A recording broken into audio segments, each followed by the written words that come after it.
In the early 1980s, the world watched as a young woman, radiant and full of promise, became a princess in a fairy tale wedding. Diana, the people's princess, symbolized beauty, grace, and a love story everyone believed would last forever. But behind the grandeur of royal life, Diana's heart was quietly breaking. Her journey was one of love, betrayal, and a relentless search for freedom, an untold struggle in a world that demanded perfection. As her marriage to Prince Charles unraveled, so did the image of the perfect princess. What happens when the world's most adored woman is no longer the center of attention? This is the untold story of Diana, the woman who reshaped the royal family and left behind a legacy of compassion, defiance, and tragedy that still echoes through time.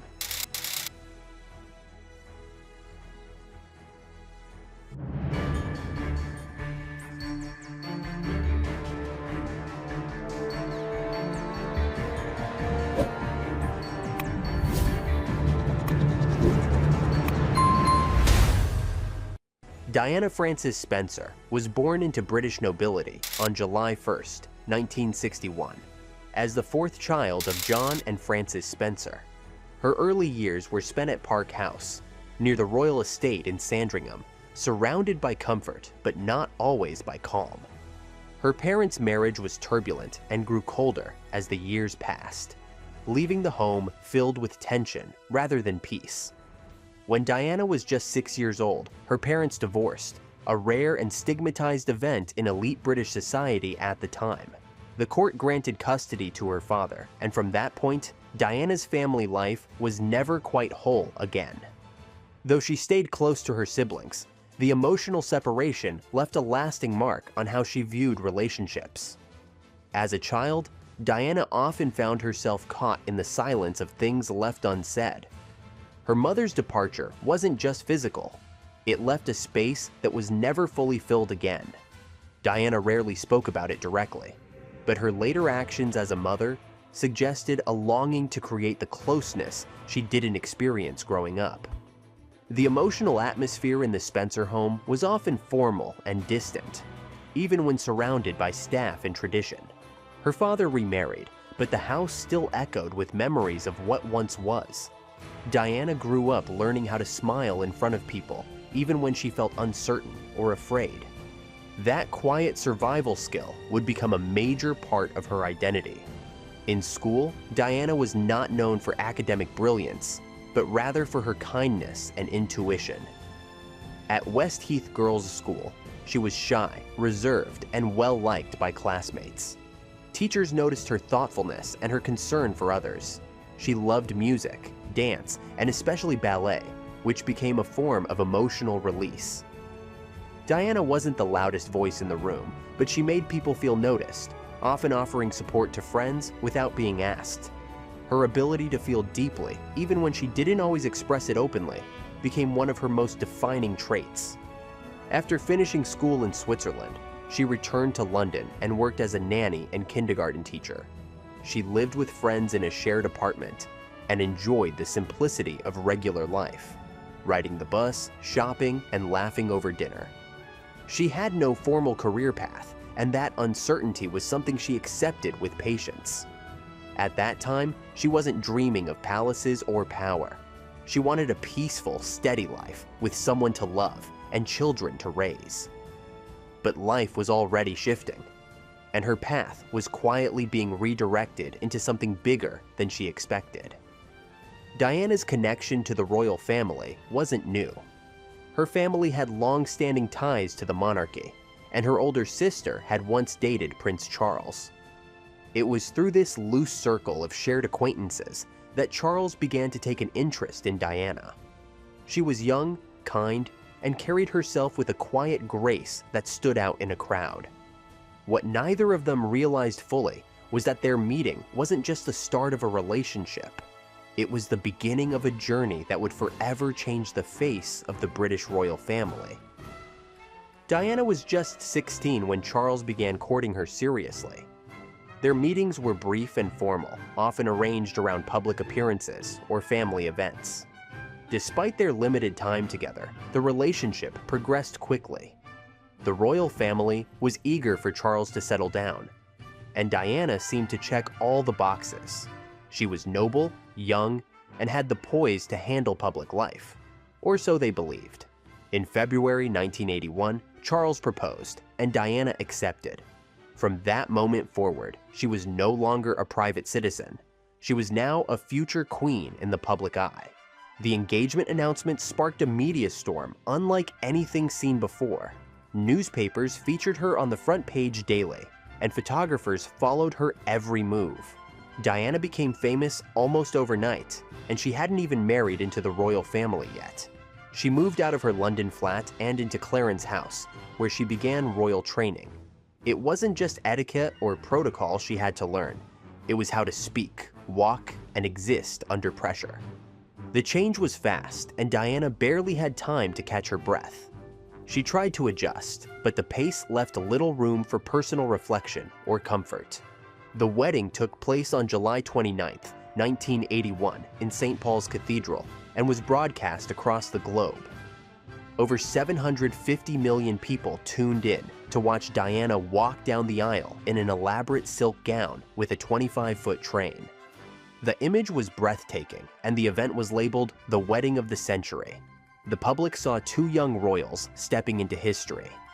But behind the scenes, things weren't as perfect as they appeared. Diana had already started to sense that her marriage was not what she thought it would be. Small signs, quiet doubts, and unanswered questions lingered in her mind. One of those doubts centered around Charles's connection to Camilla Parker Bowles. Diana had come across a bracelet Charles had planned to give Camilla just before the wedding. Though she said nothing publicly, it deeply troubled her. On the outside, she was the glowing bride, smiling for cameras and waving to crowds. On the inside, she was already feeling the weight of emotional confusion. The public adored her, and the monarchy celebrated the union. But Diana herself felt alone with her concerns. The excitement of the wedding could not fully quiet the unease that had already begun to grow. Their honeymoon offered little emotional relief. The couple traveled to Balmoral and aboard the royal yacht Britannia, where Diana hoped for intimacy and connection. But Charles kept busy with reading and routines, while Diana grew more distant. She tried to keep a brave face, believing that things would improve over time. But deep down, she began to understand that her role in this marriage might be more symbolic than personal. The expectations were enormous, and the personal warmth she longed for remained out of reach. Motherhood gave Diana a renewed sense of hope and identity. When Prince William was born in June 1982, Diana felt a joy that she had not experienced since before the wedding. She held her son close and insisted on being involved in every part of his care. 2 years later, Prince Harry arrived, and her family felt complete. Diana made it clear from the beginning that she would be a hands-on mother. She broke royal tradition by being present in ways that had rarely been seen before within the royal household. Diana brought her sons into the world she wished she had grown up in, warm, open, and emotionally close. She took them to school herself, read bedtime stories, and planned family outings. Her goal was to let them experience real life beyond palace walls. She wanted them to see ordinary people, hear different voices, and feel empathy from a young age. Whether it was visiting hospitals or riding a public bus, Diana believed these experiences would make them better humans, not just better royals. Her parenting style was different, and not everyone in the royal circle approved of it. The closeness Diana shared with her sons became her greatest source of strength. In a world where many decisions were made for her, being a mother allowed her to decide what mattered most. She saw in William and Harry the chance to do things differently, to love fully without restriction. Her maternal instincts were strong, and she was willing to defend her approach, even when criticized. Diana didn't try to be the perfect royal. She tried to be a present, caring parent. That choice meant everything to her, even when the palace didn't fully understand it. Still, motherhood didn't shield her from growing unhappiness. Her marriage was becoming more distant, and the strain began to show. She started to experience anxiety and emotional exhaustion. Diana felt trapped between the life she wanted and the life she was expected to maintain. She often kept her pain to herself, focusing instead on her children. The emotional contrast between her joy as a mother and her sorrow as a wife created a quiet battle inside her. Over time, Diana's public smile became harder to maintain. She appeared at events, supported charities, and performed her duties. But away from cameras, she struggled. Her sons were her constant light, but even they couldn't erase the loneliness that had taken root. Diana began to question whether staying silent was still the right thing to do. The world saw a princess, but inside she was just a woman trying to make sense of a life that no longer felt like her own. Diana's genuine interest in people made her stand out during public engagements. She reached for hands, made eye contact, and listened closely to those around her. But while the public adored this side of her, not everyone behind palace walls did. Her natural ability to connect with people brought her even more media attention. Some viewed her popularity as a threat rather than a strength. It became clear that being loved by the people did not guarantee approval from within the institution. Comparisons didn't help. She was often likened to past royal figures like Princess Grace, and the constant analysis chipped away at her sense of self. Diana didn't want to be someone else. She just wanted space to be herself. But the expectations never stopped growing. While the cameras captured a confident princess, behind the scenes was a young woman slowly being drained by the demands of her role. And with every passing day, she began to wonder if this was the life she truly wanted. As the years passed, Diana's relationship with Charles became more strained. What began as emotional distance slowly became impossible to hide. Conversations became short, time together grew less frequent, and genuine affection faded. Diana began to suspect that Charles's heart was elsewhere. Her concerns were confirmed when she found evidence of continued contact between him and Camilla Parker Bowles. The feeling of betrayal was real, and it stayed with her. Rather than address the situation directly, those around them encouraged silence. The royal way was to protect the family's image, not to resolve personal matters publicly. Diana kept quiet at first, hoping things would change. But the emotional isolation became difficult to bear. She felt hurt, ignored, and confused about what her role in the marriage had become. Her needs weren't being met, and no one seemed willing to speak openly about it. The strain affected every part of her life. Diana began to experience deep anxiety and moments of sadness that she couldn't easily explain. She often cried in private, yet appeared composed in public. There were days when she didn't feel like herself at all. She sought help quietly, trying to understand what was happening inside her. But in a world built on formality and tradition, there wasn't much room for emotional honesty. As her loneliness deepened, Diana began forming close friendships outside the royal circle. These relationships gave her the warmth and reassurance she missed at home. Some were purely emotional, while others sparked public speculation. The media quickly turned her every move into a headline. While some reports exaggerated the truth, others tapped into her genuine search for connection. Diana wasn't trying to rebel. She was trying to cope in the only way she knew how. Diana's early years as a princess were filled with public appearances, but it was her charity work that gave her life true meaning. At a time when many royals kept a safe distance from emotionally charged issues, Diana stepped into spaces few dared to. She visited hospices, rehabilitation centers, and homeless shelters, not with a camera crew or a polished speech, but with compassion and patience. When she held the hand of a dying patient or sat beside a mother battling addiction, it wasn't for show, it was real. She understood that being present meant more than being photographed. In the 1980s, the AIDS crisis brought fear and misunderstanding across the world. People wrongly believed that the disease could be spread by touch. Hospitals were filled with patients who hadn't felt human contact in weeks. Diana changed that with one simple act.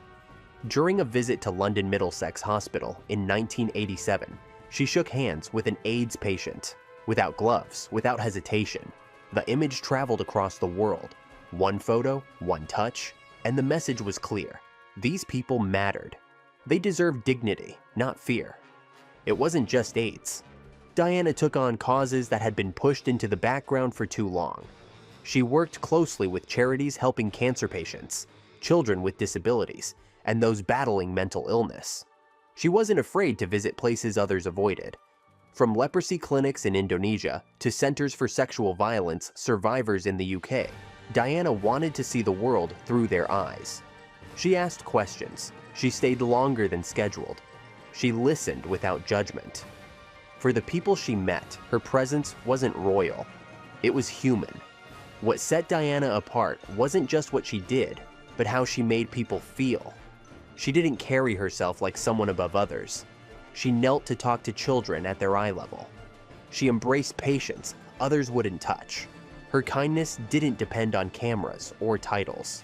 For many, she was the first public figure who made them feel seen. That simple act of seeing, really seeing people, became the root of her legacy.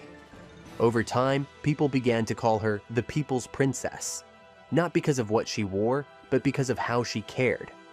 While other royals often worked behind a podium, Diana worked on the ground. She knew that her fame could be used to shine light on the forgotten.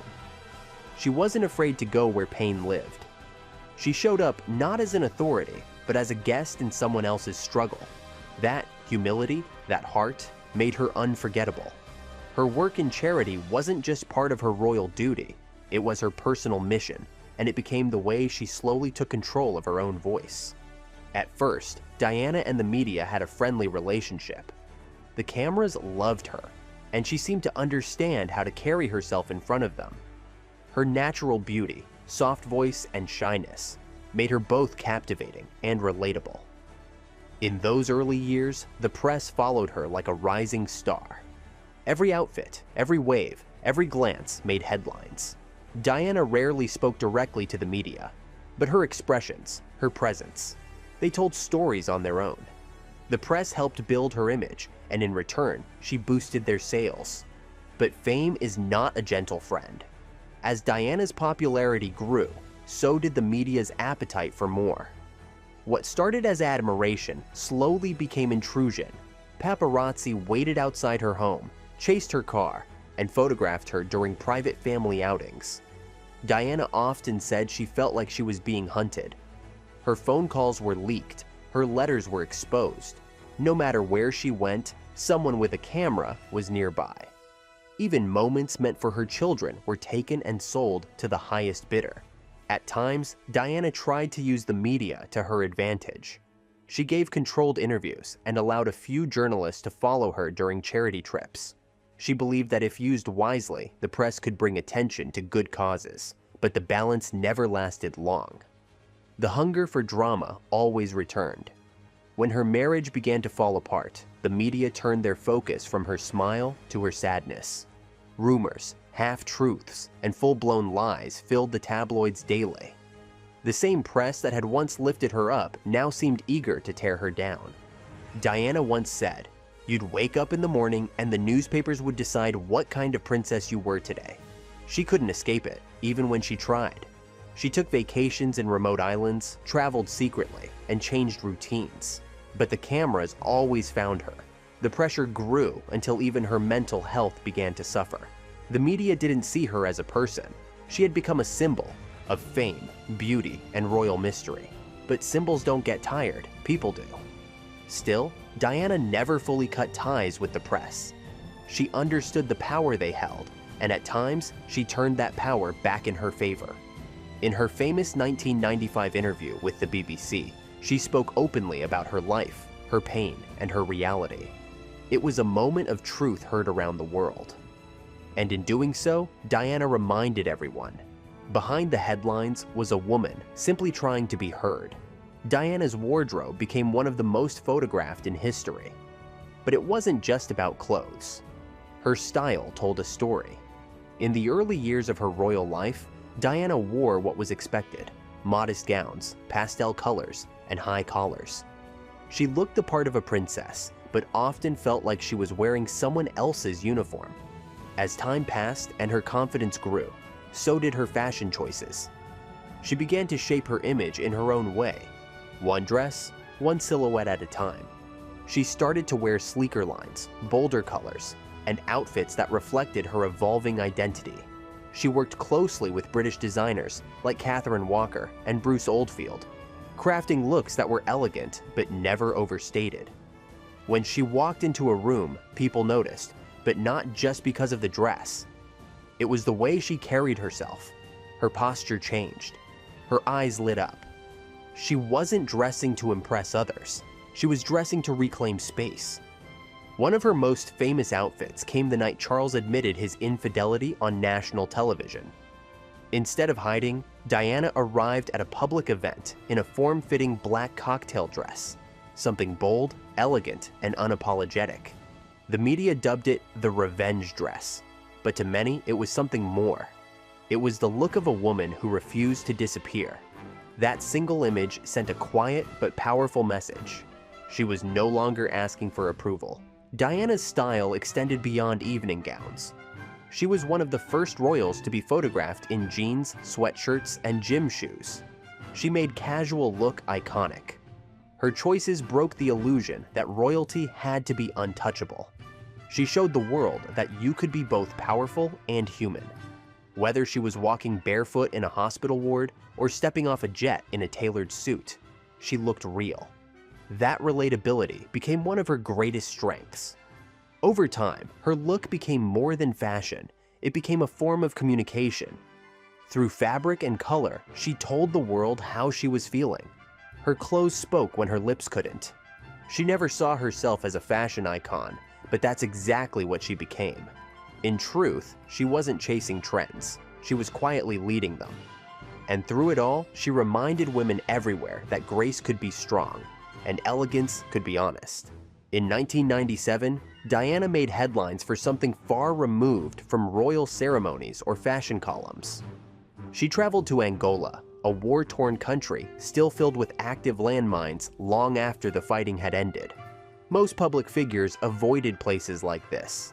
It was dangerous, political, and emotionally heavy. But Diana chose to walk through a recently cleared minefield, wearing protective gear, surrounded by children who had lost limbs. Cameras captured the moment, and within hours, the world was talking. Her decision wasn't just brave, it was deliberate.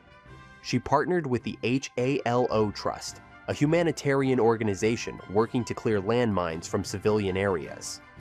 Diana didn't just lend her name, she lent her time, her voice, and her presence. She met victims face to face and listened to their stories. These were children, mothers, and farmers, ordinary people caught in the aftermath of forgotten wars. Diana knew that simply visiting them would bring attention to the issue. But she didn't stop at symbolism. She gave speeches, pushed for policy change, and challenged world leaders to take action. Some criticized her for getting involved in something so political. They said royals shouldn't speak on international affairs or walk through war zones. But Diana believed that silence was not an option when lives were being lost.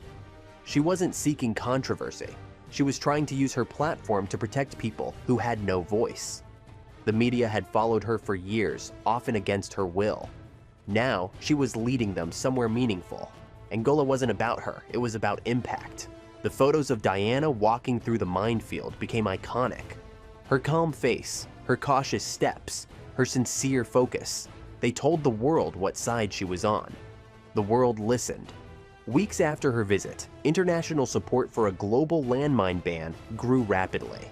Her trip played a major role in shaping the Ottawa Treaty, signed later that year by over 120 countries. Diana had proven that compassion wasn't weak. It could change global policy. And she did it not with power, but with presence. Her landmine campaign was more than a humanitarian mission. It was a turning point in her public life. This wasn't just a princess attending a cause. This was a woman choosing her purpose. She had found a way to use her global recognition to drive attention to lives that had been ignored. For Diana, it was a victory not just for the people she met in Angola, but for everything she believed a public figure could be. To the world, Diana was graceful, warm, and deeply admired.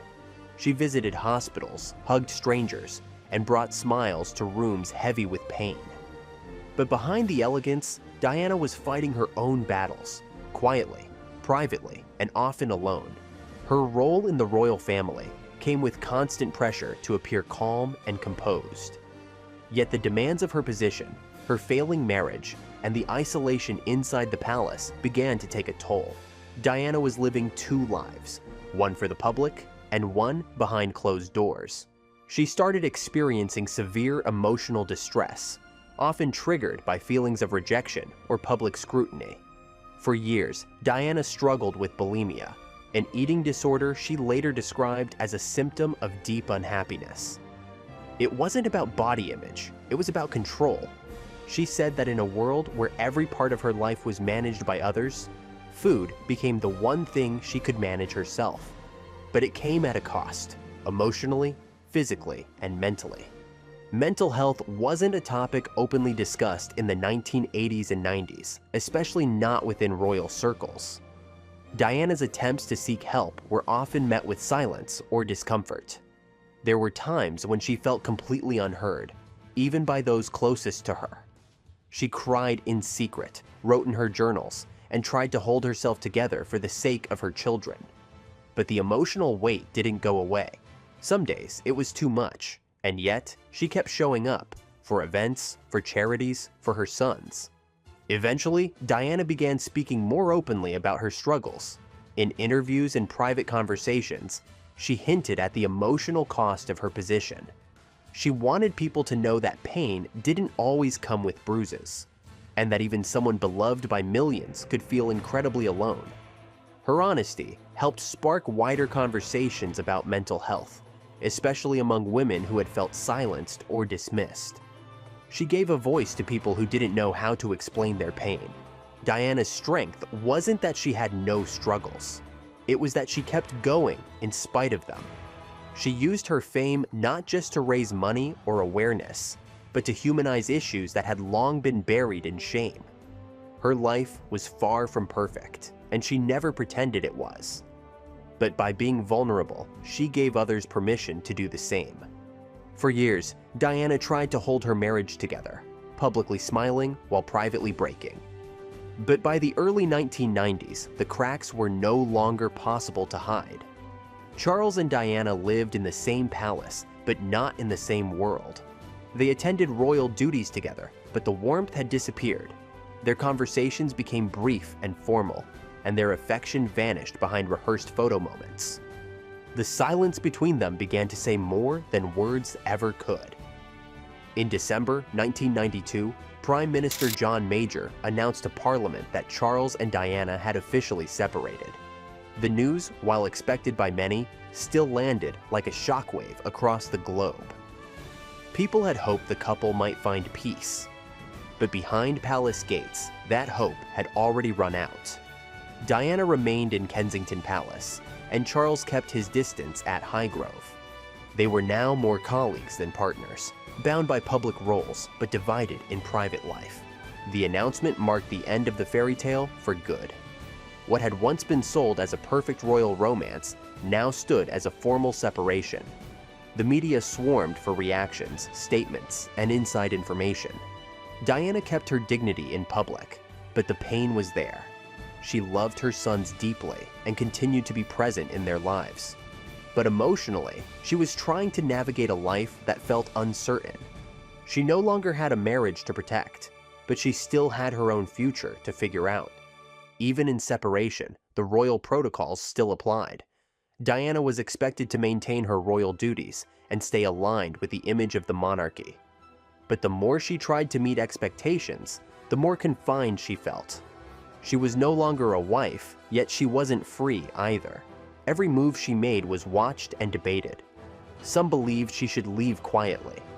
Others felt she had more to say. Diana was still learning how to exist in the space between being a public figure and a private woman. The emotional weight of the separation was heavy. Diana had invested everything into a life she believed would bring meaning, love, and purpose. Instead, she was left navigating headlines, royal silence, and loneliness. The fairy tale had collapsed, but life had to go on. The question now was not what went wrong, but what she would do with the pieces left behind. After the official separation, Diana and Charles remained bound by royal protocol, but emotionally, they were living on opposite sides of a broken agreement. At first, both tried to keep up appearances. They still attended family events and public functions together, smiling for cameras and avoiding conflict in front of the press. But behind the scenes, the tension was growing. Diana wanted clarity about her role, her future, and her rights as the mother of the future king. Charles, too, wanted to move on. What stood between them now wasn't love, it was legacy. The media followed every development of their split like a courtroom drama. Reporters speculated about financial settlements, child custody, and royal titles. Diana, often portrayed as the wounded party, began receiving overwhelming public sympathy. Charles, on the other hand, was facing backlash for his continuing relationship with Camilla. The royal household remained quiet, offering no public support to either side. It became clear that if Diana wanted her truth heard, she would have to speak for herself. In 1995, Diana gave a rare and deeply revealing interview to BBC journalist Martin Bashir. She spoke honestly about her mental health, her feelings of isolation, and her belief that Charles was not fit to be king. "There were 3 of us in this marriage," she said, calmly but clearly. The interview shocked the monarchy, electrified the public, and permanently shifted how the world saw the royal family. Diana had broken the unspoken rule of silence, and in doing so, she reclaimed her voice. The interview made the divorce unavoidable. The Queen herself reportedly urged the couple to finalize the process. Negotiations began soon after. Diana fought for more than money. She wanted continued access to her sons, a home in Kensington Palace, and the freedom to continue her humanitarian work. In 1996, the divorce was finalized. She lost the title, Her Royal Highness, but kept the name Princess of Wales. Officially, she was no longer a royal, but in the eyes of the public, she had never been more admired. The end of the marriage didn't bring immediate peace. Diana stepped into a world filled with new freedoms, but also new uncertainty. For the first time in years, she was living on her own terms. But that also meant facing a new life without structure or protection. The palace doors had closed, the cameras remained. Now, she would have to rebuild from the ruins of a dream, and do it under a spotlight that never turned off.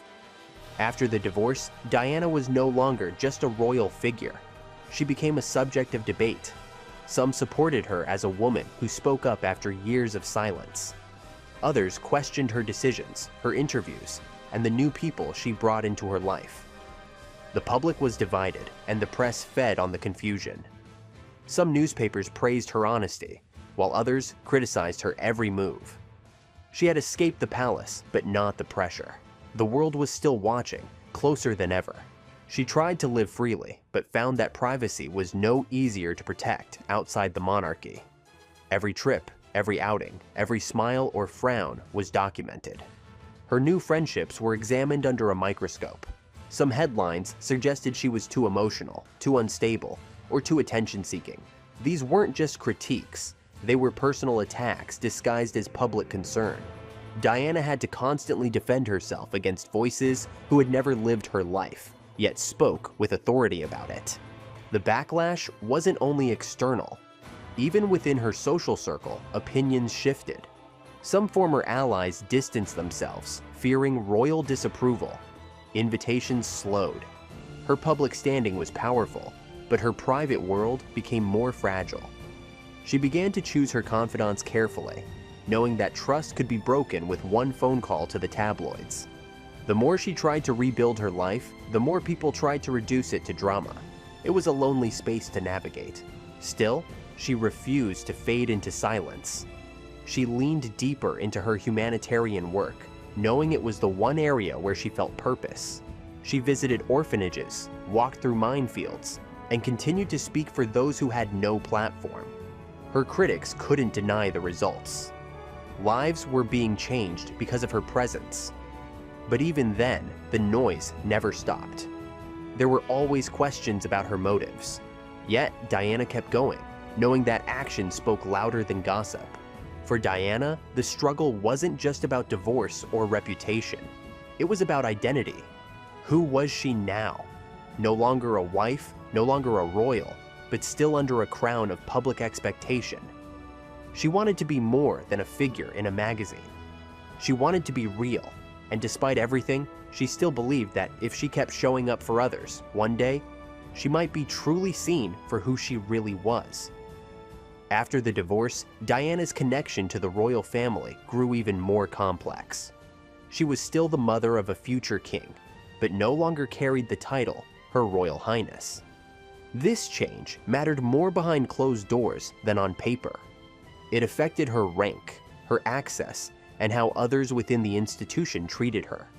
While she remained respected publicly within palace walls, her place was now uncertain. She wasn't an enemy, but she wasn't exactly family either. Her relationship with the queen was polite but distant. While there was mutual respect, warmth wasn't something freely given. Diana had broken traditions that others had quietly obeyed for decades. She had spoken out, shown vulnerability, and connected with the public in ways the royal family rarely did. Some admired her for that. Others viewed her as unpredictable. In a system built on rules, Diana was a reminder of how quickly those rules could be questioned. With Prince Philip, the dynamic was even more strained. He was deeply protective of the institution and reportedly viewed Diana's interviews as damaging. While he never spoke openly about their disagreements, his silence spoke volumes. There were moments when she felt judged, perhaps even blamed, for disrupting the public image of the monarchy. The palace never publicly supported her, even when the press went too far. Diana learned to stand alone, even in rooms where she had once been honored. The exception, of course, was her bond with William and Harry. Despite everything, she remained their mother first. She stayed involved in their lives, attended school events, and continued to guide them in private. The royal family maintained their influence, but Diana's emotional connection to her sons was unbreakable. She didn't want them to grow up confused by politics or public opinion. She wanted them to know her as she really was, not just the woman in the headlines. Though she no longer wore the crown, Diana remained one of the most powerful figures the royal family had ever known. Her influence was emotional, cultural, and symbolic. While the monarchy kept its traditions, Diana had created a new kind of legacy, one based on truth, vulnerability, and empathy. It was a legacy the royal family couldn't control, and one they would feel the weight of for years to come. Diana was adored around the world, but few understood the toll that fame took on her life. She was constantly photographed, followed, and speculated about. Even moments of silence became news stories. A sad glance at a charity event sparked rumors of depression. A private dinner became tabloid gossip. Her face sold newspapers, but her peace was the cost. Diana began to feel that her life was no longer her own. She was living in a bubble, watched by all, protected by none. Fame gave her a platform, but it also stripped her of privacy. When she tried to take family holidays, paparazzi followed by boat and helicopter. When she dined with friends, lenses pointed through restaurant windows. She couldn't shop alone or walk in a park without becoming someone's prophet. Her fame was global, but it didn't come with global understanding. People adored her, but often forgot she was human. Behind the smile, there was fatigue, fear, and at times, loneliness. At night, Diana often found it hard to sleep. She wrote letters, reflected on her day, and sometimes just sat in silence. She wanted to find meaning in her life again, something deeper than appearances. While others saw her as a public figure, Diana still longed to be known as a person. She wasn't perfect, and she never claimed to be, but she was honest, raw, and trying her best to protect her own heart while still showing up for others. She spoke openly about her struggles, not to gain attention, but to break silence. Diana believed that being vulnerable could help others feel less alone. She talked about her mental health, her fears, and the loneliness of fame. These weren't weaknesses to her. They were truths that deserved space. By revealing her pain, she allowed others to acknowledge theirs.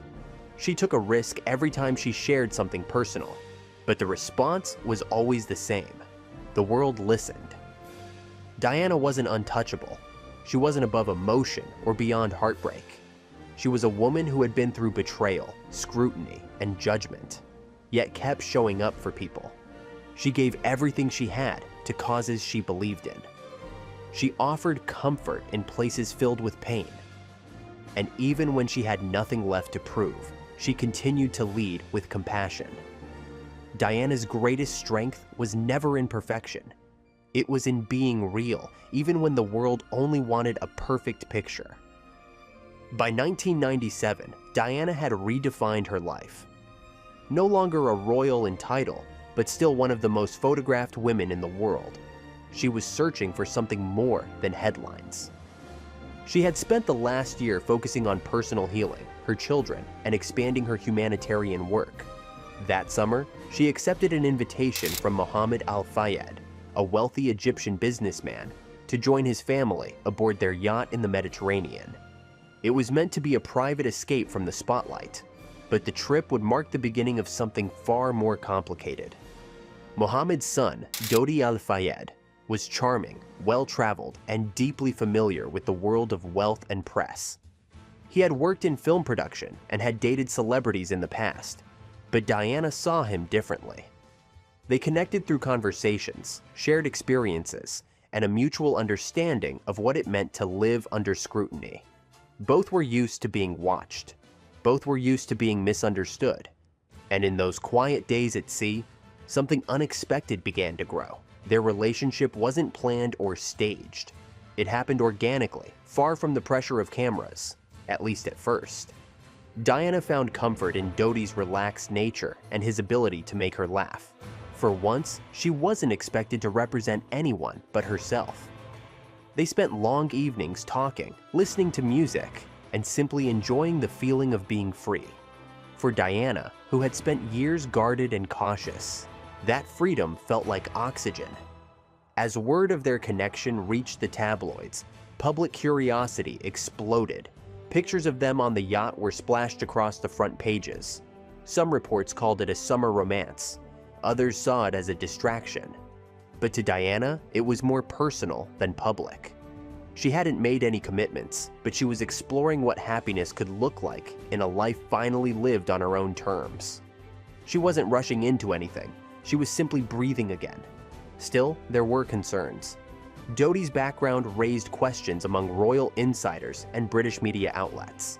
His religion, his family's history, and his lifestyle drew mixed reactions. But Diana was no longer under palace rules. She wasn't interested in approval. She was interested in peace. For the first time in years, she was being pursued not for duty, but for who she was. Whether it would last or not, she was choosing to follow her own heart, even under the glare of the world's judgment. As soon as Diana and Dodi were seen together, the paparazzi doubled their efforts to capture every move. Photographers hired boats to follow the yacht. Helicopters hovered overhead, trying to get a better angle. No matter how remote the location, the press found them. Privacy became impossible. The sea, which had once felt like an escape, now became a cage surrounded by flashing lenses. Diana was frustrated, but she also understood the reality. Fame didn't turn off, not even on vacation. Their time in Paris became especially dangerous. On August 30th, 1997, Diana and Dodi arrived in the city after a short trip from Sardinia.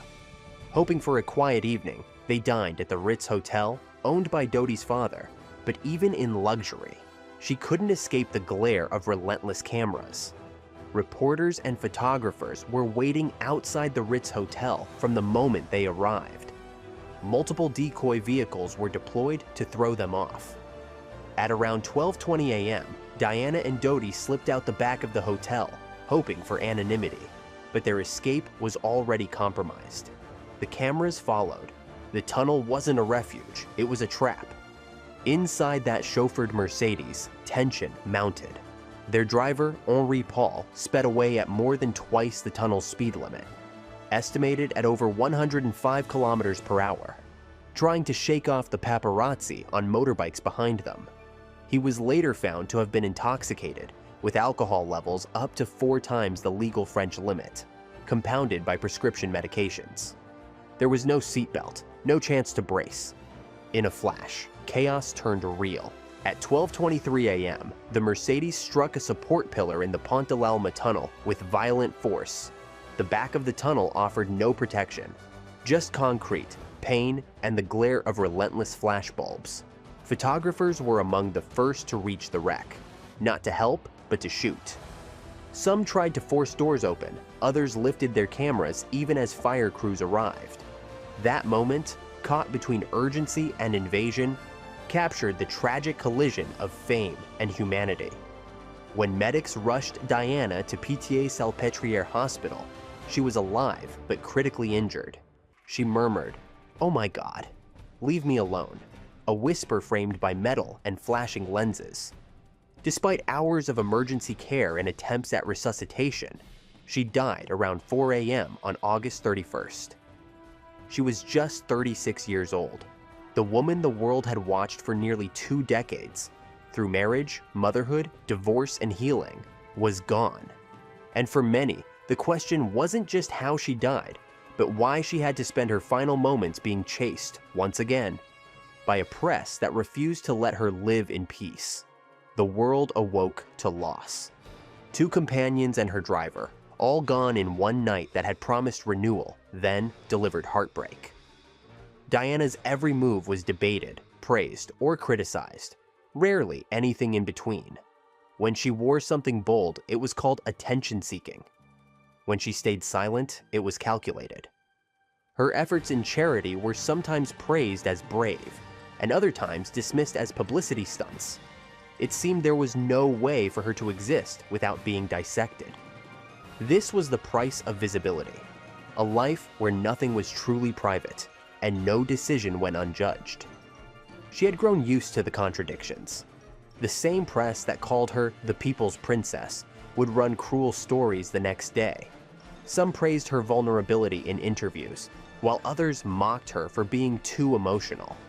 She lived under constant scrutiny. A glance, a gesture, or a missed event could spark days of speculation. Even her relationship with Dodi became a public battlefield, with debates about whether it was genuine or staged. Diana was not seen as a person. She was a headline machine.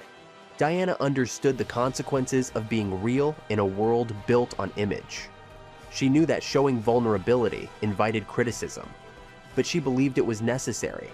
She once said, "I'd like to be a queen in people's hearts, but I don't see myself being the queen of this country."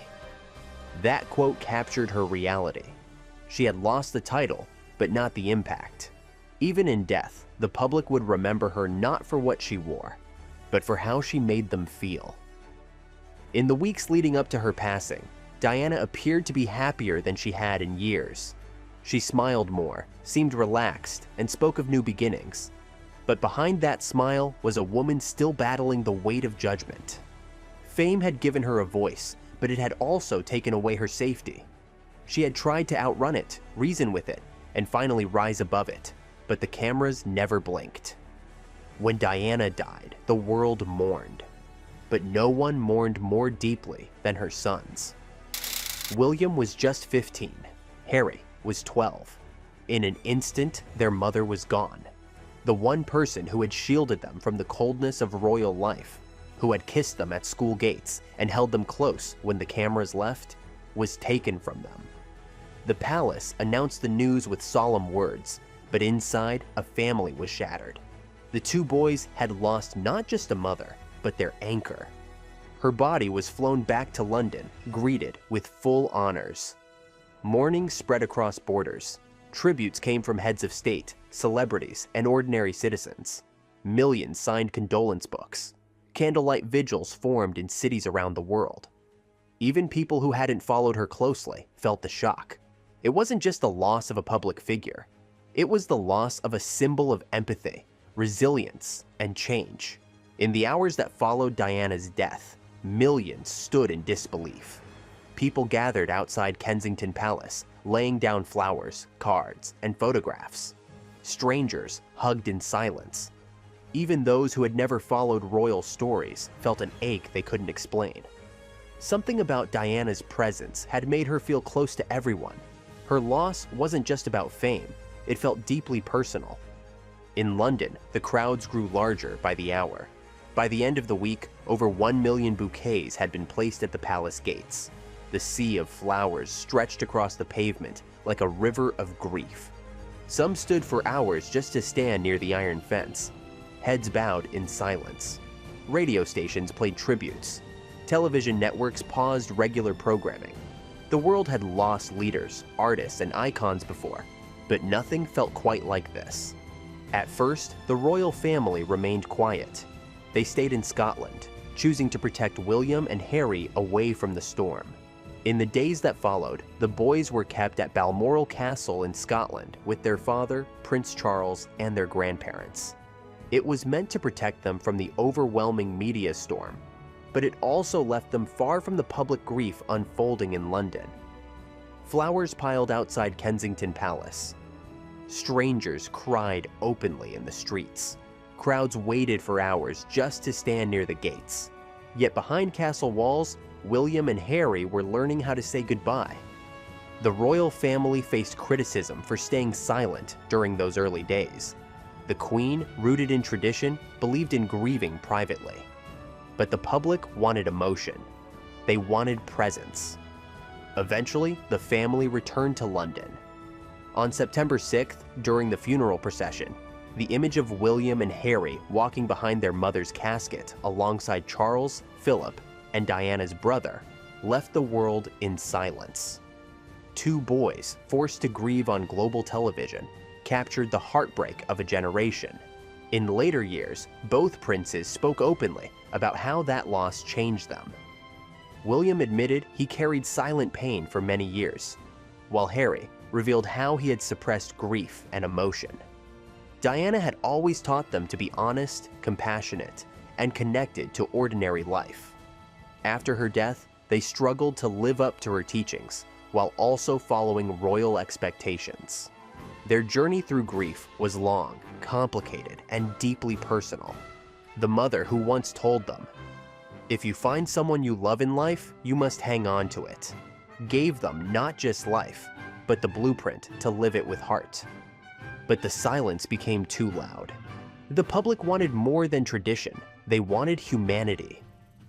Eventually, the Queen addressed the nation. In her speech, she called Diana an exceptional and gifted human being, acknowledging the pain felt by millions. It was a rare moment where monarchy and emotion stood side by side. She was laid to rest on an island in the middle of a quiet lake at her family's estate in Althorpe. Surrounded by trees, far from flashing cameras, it was the peaceful resting place she never found in life.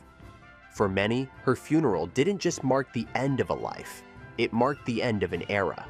Diana had changed the way the world saw royalty, womanhood, and compassion. Her absence left a silence no one could ignore. The death of their mother changed everything for William and Harry. One day, she was holding their hands. Next, they were holding each other in a world that didn't make sense anymore. In the years that followed, both princes admitted that they buried their grief. They continued with royal duties, schooling, and appearances. But the wound was deep, and healing was slow. William became protective, focused, carrying the weight of expectations. Harry struggled more openly, battling anxiety and emotional confusion. They dealt with the trauma differently, but the root was the same: a loss too great, too young, and too exposed. As adults, they began to speak publicly about their experiences. William emphasized the importance of mental health, using his voice to advocate for open conversations. Harry admitted he went through years of anger and disconnection, eventually seeking therapy to confront what he had avoided. Through these journeys, both brothers found ways to honor Diana, not just in their charity work, but in how they chose to live their lives. Diana's influence can be seen in how they interact with the world. They hug strangers. They visit shelters and schools. They walk through crowds without bodyguards, just as she did. When William speaks about homelessness and Harry about wounded veterans, their words echo their mother's compassion. They didn't just inherit her smile, they inherited her mission. She is present in every cause they support, every child they kneel to greet. Even as their paths have diverged in recent years, one thing remains unchanged: their love for their mother. They carry her legacy not as a burden, but as a guide. She taught them that the world is bigger than privilege, that kindness matters, that speaking from the heart takes courage. Diana may have left too soon, but in her sons, her voice continues to rise. Diana's influence didn't end with her death. It grew louder. Across continents, people began to talk about mental health, grief, charity, and the role of women in public life. Her story wasn't just British, it was universal. From South Africa to South Korea, from Nairobi to New York, her face remained in homes, on posters, and in the memories of those who felt seen through her actions. She had become more than a princess. She had become a mirror of humanity. Her charity work inspired a new generation of global activism. Organizations she supported saw a rise in donations and awareness. Her famous walk through an Angolan minefield helped speed up international pressure to ban landmines. Her embrace of AIDS patients helped break a global stigma. The simple act of being present, truly present, became her most powerful weapon against ignorance and fear. Politicians, celebrities, and world leaders paid tribute. But her greatest legacy lived among everyday people. Mothers who admired her parenting. Women who felt empowered by her honesty. Patients who felt less alone because she had reached for their hand. Her work didn't end when the cameras turned off. It lived on through every policy changed, every story shared, and every barrier broken by compassion. Diana reshaped the way the world views royalty.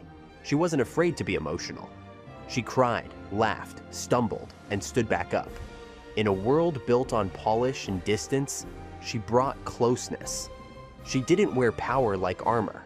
She wore it like grace. Even world leaders began to rethink how public figures could connect with people. Diana had rewritten the rules simply by being real. Today, her name is more than a memory. It's a symbol. Her life has inspired films, documentaries, books, and university studies. But beyond all that, her legacy is measured in lives touched, conversations started, and hearts moved. Diana didn't need a crown to be remembered. She earned her title, not from birth, but from the millions who called her, with sincerity, the people's princess. Diana's presence didn't disappear from the royal family when she passed. It lingered. Her approach to motherhood, public duty, and emotional openness challenged centuries of tradition. After her death, the monarchy began to slowly evolve. They adopted more transparency, adjusted their tone, and embraced causes they once avoided. The change was subtle at first, but unmistakable. Diana had shifted the center of gravity. The Queen's public statement after Diana's death marked a turning point. It was personal, not scripted. It acknowledged emotion. It set the tone for future royal communications. Over time, younger royals, especially William and Harry, carried on her style of connection. They shook hands, knelt to children, laughed with strangers. Diana had made it acceptable for royalty to feel and be seen feeling. The institution itself became more aware of public perception. Charitable foundations expanded. Royal roles were reassessed. Social media was adopted to engage directly with the public. These shifts didn't erase tradition, but they opened doors. Diana had exposed the cost of silence. Her story had proven that the public craved sincerity over ceremony, and the family learned to adapt, not out of pressure, but because the world had changed. Even in royal weddings, christenings, and speeches, her memory is present. A mention here, a hymn there, a portrait in the background. When Meghan Markle walked into St. George's Chapel holding flowers Diana once favored, it wasn't fashion, it was remembrance. When William gave Kate his mother's sapphire ring, it wasn't just a proposal, it was a bridge between past and future. In quiet ways, the royal family began honoring the very qualities they once struggled to accept: empathy, emotion, openness. They didn't replace Diana, nor did they try. They understood, over time, that she had added something to the monarchy that couldn't be measured in titles. She had added heart, and once the world had felt it, there was no going back. She was never a perfect figure, but that's why people loved her. Her imperfections made her human. Her struggles made her strong. She wasn't a fairy tale. She was a real story, one filled with highs, lows, and lessons that still matter today.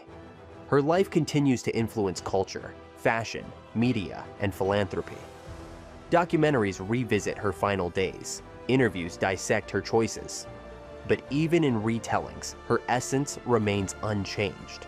She stood up for children, sat beside the dying, and comforted the forgotten.